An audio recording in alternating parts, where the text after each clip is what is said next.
ও চিপ্ৰিয়া বাপেকে জীয়াকক বহাই থৈ দিছে কামত পালা মাৰিম বুলি।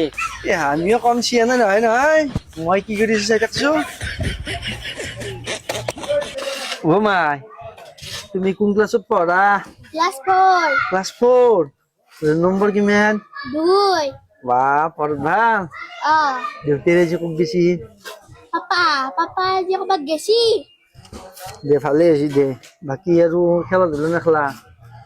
খেলি খেলা ধূলা খেলবা লাগে ইয়াতে বহি থাকিলে কি হব ছাত্ৰ ছাত্ৰী অলপ খেলা ধূলা খেলবা লাগে এই চিপ দিলো আৰু গধূলি ক্ৰিকেট যাওঁতে দি যাম দে দেখো আমরা খেলবা যাও দে যা দেখছে না কেনে বুদ্ধি কৰি আপি খেলা খেলবা খাই ধৰিলো আমাৰ ইয়াতে বহি থাক 3 দিনৰ কাম এসপ্তাহ লগাম তক কিন্তু মানছো কিবা ব্ৰেইন খাটেছে। পয়সা ও মানে 500 টকা দিল দেখো আৰু 500 টকা পাম আপনার যে মূল্যত কথা পাতি পাতি পালা মারলি তাতে পয়সা কাটছো হ্যালো